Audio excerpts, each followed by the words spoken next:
This is the kind of watch that makes daily timekeeping feel effortless, because every glance is clean, instant, and reassuring. I have worn it enough now that it has stopped feeling like a special occasion piece and started feeling like a reliable tool I just happen to love. This is the Rolex Submariner model number 114060, the no-date Submariner in Oystersteel with the black dial and black bezel. It sits in that sweet spot between a true dive watch and a do-anything daily watch. If you want something you can wear with a t-shirt, with a button down at work, and then still trust around water without thinking twice, this fits that role better than almost anything I have spent time with. It is best for someone who values simplicity, legibility, and a watch that feels solid every single day, not just when it is fresh out of the box. The size matters in real life, and this one wears like a classic. The case is 40 millimeters, and on my wrist it has presence without feeling like a dinner plate. The case shape on this generation is a little more squared off through the lugs, so when I first started wearing it I noticed it looked bolder than older Submariners in photos.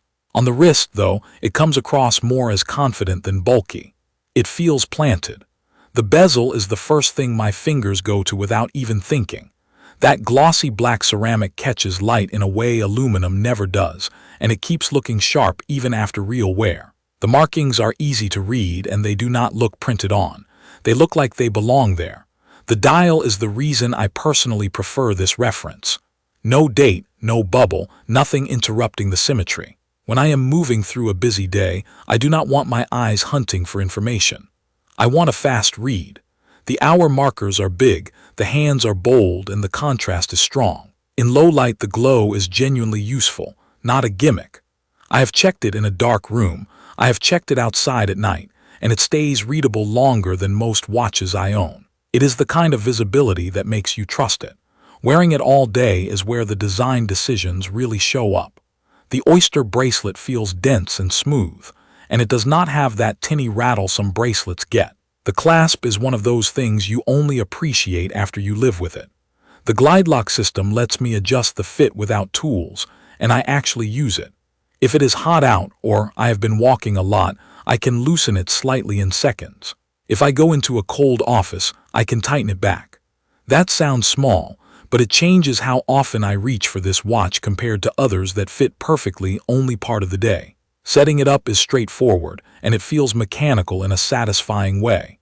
The crown screws down with a deliberate, secure feel. When I set the time, everything engages cleanly. There is no gritty sensation, no looseness, nothing that feels fragile. It is one of those watches where you can tell the tolerances are tight just from the way the parts move. And once it is set, I mostly forget about it, which is exactly what I want. The movement inside is Rolex caliber 3130, and what matters to me is how it behaves in daily life.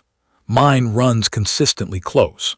On my wrist it tends to stay within a couple seconds a day, and that means I am not constantly correcting it.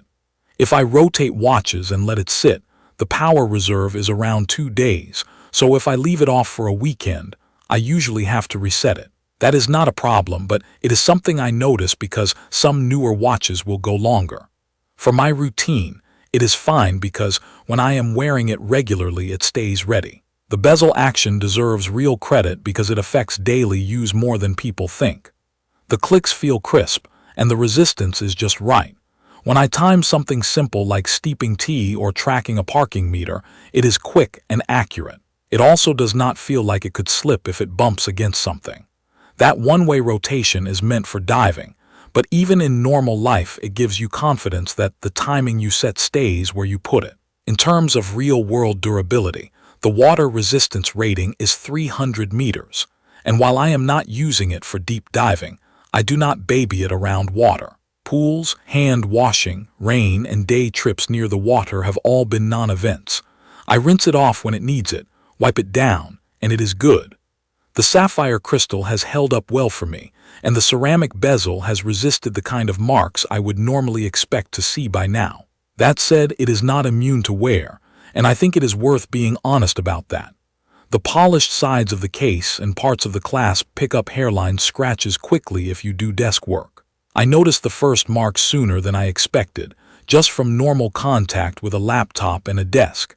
If you are the type who wants everything perfect, this can bother you. For me, I got over it once I realized it still looks great from any normal distance, and those marks are just proof it is being worn.